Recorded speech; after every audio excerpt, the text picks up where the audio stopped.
Hello students, today I have brought for you conjunctions based questions asked in bank PO and clerk examinations. ऐसे questions में आपको 4 sentences दिए जाते हैं ABCD। इनमें से कोई भी 2 या 2 सेंटेंसेस दिए गए कंजंक्शन से जुड़कर एक grammatically and contextually meaningful sentence बनाएगा। पहला कंजंक्शन आपका है अल्दो। अल्दो का मतलब होता है इवन इफ, यद्यपि। ये कंट्रास्ट एक्सप्रेस करता है। तो आइए हम 2 सेंटेंस को देखें। फर्स्ट ए बी को, फिर ए सी को, ए डी को, इस तरह से मिलाकर देखें कि इन 2 सेंटेंसेस में अपोजिट आइडियाज व्यक्त किए गए हैं। उसके आधार पर हम इनका प्रयोग करके जोड़कर एक सेंटेंस बनाएंगे। हो सकता है कि 4 में से 2 पेयर्स बन जाएं, 2 सेंटेंसेस बन जाए। हो सकता है एक भी ना हो, तो आपका आंसर यदि एक भी ना होगा तो ई होगा नन ऑफ दीज। 2 सेंटेंसेस यदि जुड़ के बनते हो तो नंबर डी, और यदि एक बनता हो तो आपका ऑप्शन होगा ए, बी और सी में से कोई एक। तो एक कंजंक्शन के आधार पर सेंटेंसेस को जोड़ना हम शुरू करते हैं। नंबर 1 को पढ़ें तो the decline in the 4 top tier cities contrast with A steady rise in prices in China's vast spread of small cities. इस सेंटेंस में एक क्रिया कंट्रास्ट इस्तेमाल की गई है और इसी सेंटेंस में आपका स्टेडी राइज दिखा रहा है इन प्राइसेज। बी को पढ़ते हैं प्राइस ग्रोथ। यहां भी ये प्राइस ग्रोथ है, अर्थात दोनों में कोई कंट्रास्ट नहीं आ रहा है। सी में देखते हैं तो the majority of the 70 cities surveyed by the NBS still reported monthly price increases। यहां प्राइस इंक्रीजेज आ रहा है, यानी कंटिन्यूएशन का सेंस है, जिसके लिए कंजंक्शन अल्दो नहीं एंड जैसा होना चाहिए। तो सी में आपका प्राइस इंक्रीजेज दिखा रहा है फॉर न्यू होम्स। डी को पढ़ते हैं the number of cities reported for increasing monthly prices for new homes has been dropped. यहां इंक्रीजिंग प्राइसेस जो है ड्रॉप दिखा रहा है, यानी इन दोनों में कंट्रास्ट का सेंस आ रहा है। यानी आपका पेयर हो जाएगा सी और डी। एक ही पेयर बन पा रहा है स्टूडेंट्स अल्दो से। तो आपका जुड़ा हुआ सेंटेंस होगा the majority of the 70 cities surveyed by the NBS still reported monthly price increases for new homes, although यद्यपि, even if the number of cities reported for increasing monthly prices for new homes has been dropped from January's 52 to 44 cities in February। यानी आपका सी और D although से connect हो जा रहा है। सी और डी का पेयर देखिए आपके पास ऑप्शन नंबर सी में है। This is the right answer students. The next question number 2, the conjunction given is provided. Provided means on the condition that, बशर्ते, यानी ये एक कंडीशन देता है। तो आइए सेंटेंसेस को हम पढ़ना शुरू करते हैं। Number A, human rights watch said it has documented numerous allegations of torture and ill treatment in Saudi prisoners and detention centers in recent years. ये कंटेक्स्ट सऊदी अरेबिया का है। नंबर बी पढ़ते हैं financial measures now lead to action to seize the assets in Russia of those who have committed human rights abuses और other serious crimes. ये Russia की बात है। नंबर सी देखते हैं those who have violated human rights और caused other serious crimes in Russia will have an impact. ये भी रसा की बात है, यानी बी और सी का मैच हो जा रहा है। D, NGOs to declare detailed financial information are likely to have a chilling effect on civil society to leading international rights bodies. Now D, और ए का कोई कनेक्शन नहीं हो पा रहा है, बी और सी का लिंक हो जा रहा है, एंड प्रोवाइडेड है financial measures now lead to action to seize the assets in Russia of those who have, इसका मतलब ऑफ द रसन्स। किस आधार पर, किस शर्त पर? Provided they have violated human rights और caused other serious crimes in Russia. तो इन दोनों को मिला करके एक पेयर बन जा रहा है और ऐसा पेयर आपके पास नंबर बी में है, ओनली बी सी। तो स्टूडेंट्स इनको जोड़कर जो सेंटेंस बनेगा वो बनेगा आपका, मैं कंबाइंड सेंटेंस बनाकर दे देता हूं।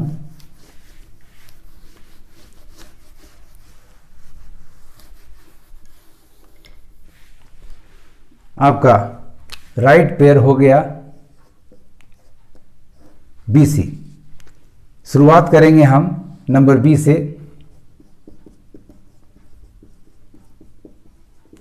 Financial measures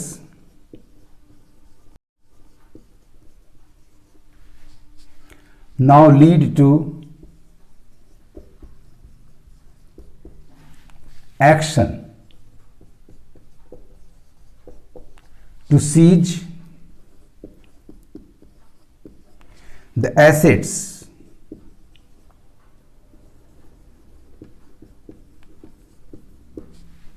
in Russia. चूंकि एक बार हमारे पास आएगा इसलिए एसेट्स किन का, तो प्रीपोजिशन चेंज कर देते हैं। We can do while combining two sentences of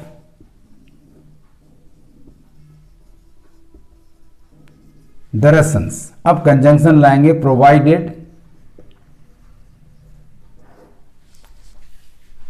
who have committed, तो इसको हम हु एडजेक्टिव क्लॉज को के रिलेटिव प्रोनाउन को हटा करके हम रसन्स के लिए प्रोनाउन दे ले आएंगे। Provided they have committed, provided they have committed human rights abuses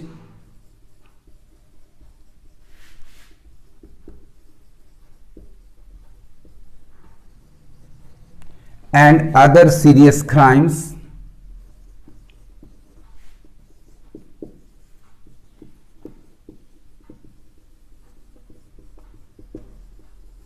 कहां, तो सी में देखिए है लगभग सेम चीज जा रहा है। Who have committed human rights और काउज्ड अदर सीरियस क्राइम्स कहां, तो इन रसा। इस तरह से आपका कंबाइंड सेंटेंस बन गया students. Financial measures now lead to action to seize the assets of the Russians provided, बशर्ते शर्त है, they have committed human rights abuses and other serious crimes in Russia. Anyways आपको आंसर सिर्फ मार के निकल जाना है, जोड़कर दिखलाना है नहीं, बट ये तरीका होगा इसको पकड़ने का। तो आपका पेयर हो रहा है only B C, that is the option B is the correct answer. The next question, question number 3, you have been given along with. Students conjunction और कनेक्टर्स में थोड़ा अंतर है। कंजंक्शंस वे वर्ड्स होंगे जो दो क्लाउजेज को जोड़ेंगे, कनेक्टर्स वे वर्ड्स होंगे जो एक मेन सेंटेंस के साथ किसी फ्रेज को जोड़ेगा।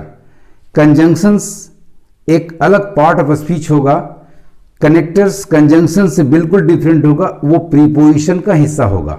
यानी जब प्रीपोजिशंस को दो वाक्यों को जोड़ने में यूज किया जाता है तो वे प्रीपोजिशंस कनेक्टर्स कहलाते हैं, और यदि दो क्लाउजेज को जोड़ने के लिए जिन शब्दों का प्रयोग हम करते हैं उन्हें कंजंक्शंस कहते हैं। तो आपका अलॉन्ग विथ यहां एक कनेक्टर है। आइए सेंटेंसेस को पढ़ते हैं। Army chief general Bipin Rawat today lauded China's military progress and appreciated its intent on military modernisation. दो बातें हैं, एक तो मिलिट्री प्रोग्रेस की बात है और मिलिट्री प्रोग्रेस किस आधार पर है, तो मिलिट्री मॉडर्नाइजेशन पर है। नंबर बी में last week China unveiled its largest defence spending increase in 3 year setting an 8.1% growth target this year fuelling an ambitious military modernisation programme and making neighbours nervous. यहां भी modernisation पर focus किया जा रहा है। सी आपका है while China ensured that their economy must rise, economy rise की बात हो रही है, मस्ट राइज, और यहाँ मिलिट्री मॉडर्नाइजेशन की बात हो रही है, यानी दोनों पर चाइना का फोकस है, और इस बात को army chief general Bipin Rawat ने अप्रिशिएट किया है। Economy must rise, they did not forget the rise of their military power, और साथ साथ दोनों की बात ये इसमें कर रहा है, जो कि फर्स्ट में आधा हिस्सा आया है, और डी में देखिए general Bipin Rawat praise China for its focus on economic rise, फिर इकोनॉमिक राइज की बात हो रही है। तो स्टूडेंट्स, हम ए और डी को मिला करके एक सेंटेंस बना सकते हैं with the help of the connector along with. हमारा सेंटेंस ऐसा होगा, ए और डी को मिलाएंगे। आंसर आपका पकड़ में आ गया कि आपका आंसर नंबर ए होगा, ओनली ए डी का पेयर बन रहा है। आइए मैं जोड़कर दिखाता हूं कंबाइंड सेंटेंस किस तरह का होगा। तो आपका ए और डी बिल्कुल मैच कर जाएगा, अलोंग विथ से जुड़ करके एक सेंटेंस देगा, grammatically and contextually correct sentence. तो army chief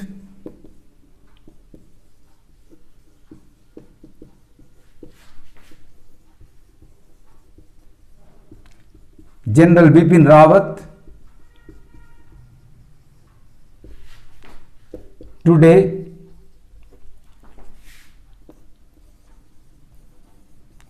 lauded China's military prowess,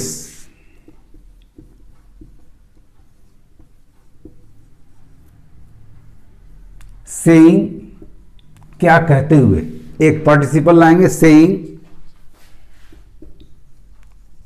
that China along with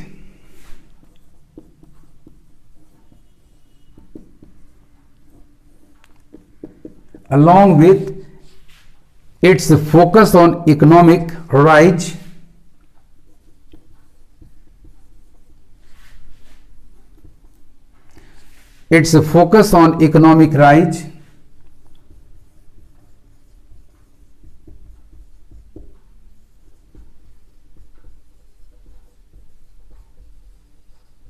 also focused on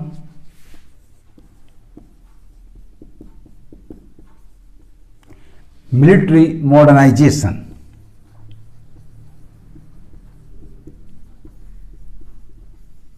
ये सेंटेंस आपका कंबाइंड होकर होगा। सो राइट आंसर आपका स्टूडेंट्स हो गया number A, only A D. Army chief general Bipin Rawat today lauded China's progress, saying that China along with its focus on economic rise also focused on military modernization. Now let us come to question number 4. Here we have a conjunction so that its equivalent is in order that it expresses purpose. तो इसके साथ वह clause लाना है जो purpose show करता है। तो आइए सेंटेंसेस को पढ़ते हैं। Number A, you can give your equity fund investments more time to grow in the market. वास्तव में ये किसी कार्य का उद्देश्य दिखा रहा है कि आप ऐसा करें ताकि ऐसा हो, यानी ये आपका सो दैट के साथ बिल्कुल सेट कर जा रहा है students. Number B, you can increase your large cap exposure by adding to your SBI blue chip fund. इसका कोई लिंक नहीं आ रहा है। Number C, When you need money in 3 years, जब आपको 3 साल में पैसे की जरूरत हो, use your debt funds as your first choice for withdrawals in case, यदि आपको पैसे की जल्द जरूरत है 3 years और यदि जरूरत नहीं है तो आप ऐसा कर सकते हैं नंबर ए, यानी बिल्कुल आपका सी और ए लिंक्ड हो जा रहा है। नंबर डी को भी देख लें। The fact is both your investment time frames are relatively short term nature. No, ये और टाइम देने की भी बात कर रहा है। जरूरत यदि है तो अदरवाइज आप ऐसा करें। तो पर्पस के लिए आपका फर्स्ट क्लाउज आपका होगा number C and second clause so that से लिंक होकर आ जाएगा नंबर ए, यानी राइट आंसर स्टूडेंट्स आपका नंबर बी जा रहा है, सी ए। अब आइए इसको जुड़ा हुआ रूप पढ़कर देख लें, कोई मॉडिफिकेशन की जरूरत नहीं होगी यहां। When you need money in 3 years, use your debt funds as your first choice for withdrawal so that ताकि you can give your equity fund investments more time to grow in the market. Now let us come to the fifth question. The conjunction given is unless. Students, unless एक condition देता है जिसका अर्थ होता है if not। ये एक adverb clause देता है। एडवर्ब क्लॉज का नेचर है कि वो क्रिया कभी भी किसी मॉडल वर्ब या फ्यूचर में नहीं लेता, उसके स्थान पर ये प्रेजेंट इंडेफिनिट क्रिया लेता है। तो ये इस कंजंक्शन का कंडीशन है। तो आइए देखते हैं कि कौन से दो सेंटेंसेस इसके साथ कंबाइंड हो सकते हैं। एक और अंतर है, जब आपका प्रिंसिपल क्लॉज पॉजिटिव हो तो कंजंक्शन इफ का प्रयोग करते हैं कंडीशन देने के लिए, और जब प्रिंसिपल क्लॉज नेगेटिव या नेगेटिव सेंस वाला हो तो इफ के स्थान पर एडवर्ब क्लॉज में अनलेस का प्रयोग करते हैं। तो आइए देखिए, नंबर ए पढ़ते हैं। The gap in alertness and execution between green and white over the past 2 months has been almost painful in to behold. Number B आपका, England should absorb the harsh lessons of their worst finish in 31 years so as to telecast an improved performance in Japan. Number C आपका, never before in the professional era have they, England, had a leaner campaign, not even at their lowest ebb at the 2015 World Cup did they look so collectively wooden. Number D आपका है, the chances of England. देखिए बिल्कुल आपका ए से ये match कर जा रहा है, सॉरी बी से मैच कर जा रहा है, डी और B. The chances of England prospering in Japan, Japan से लिंक भी आ रहा है, Japan are on a par with Ed Jones holidaying in Wales in the near future. तो आपका राइट मैच हो रहा है बी और डी के साथ, यानी आंसर आपका चला जाएगा नंबर सी में। कंबाइंड सेंटेंस कुछ इस तरह का होगा, मैं आपको करके दिखाता हूं।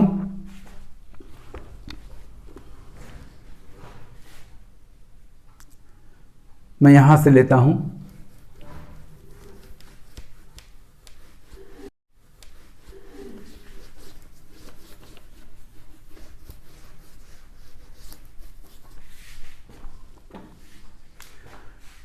नंबर बी, ये एडवर्ब क्लॉज आपका बन रहा है।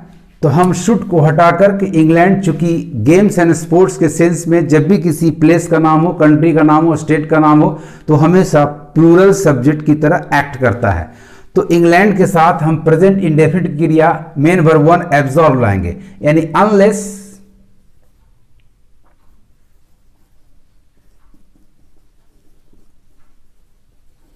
England absorb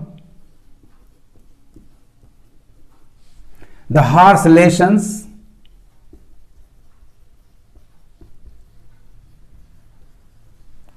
of their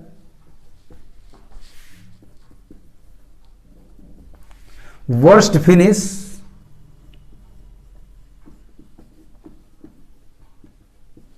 in 31 years.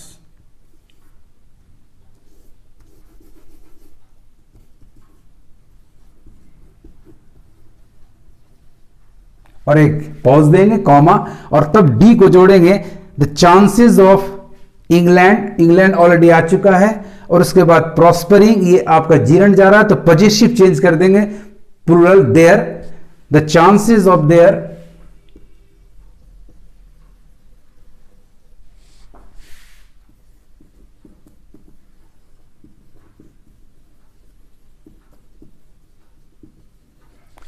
prospering, the chances of their prospering in Japan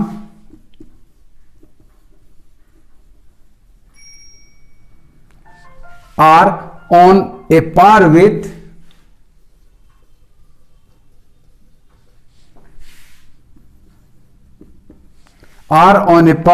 E.D. Jones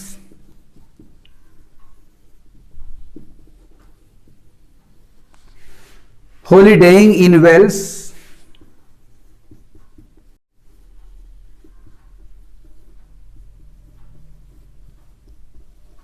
holidaying in Wales in the near future.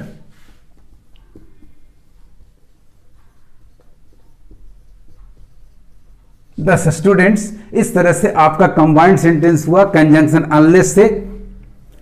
Combination आपका आया बी और डी, यानी राइट आंसर आपका हो गया number C, only B D. Sentence combination के बाद बना unless England absorb the harsh lessons of their worst finish in 31 years, the chances of their prospering in Japan are on a par with E.D. Jones holidaying in Wales in the near future। इस तरह से students आप sentences को ध्यान से पढ़ें, conjunction के अर्थ को पता मालूम होना चाहिए आपको, और उससे बहुत ही अच्छे ढंग से रास्ते को बनाते हुए सेंटेंसेस को कंबाइन करके और राइट ऑप्शन को आप टिक कर दें। Best of luck. आज इतना ही। Thank you very much.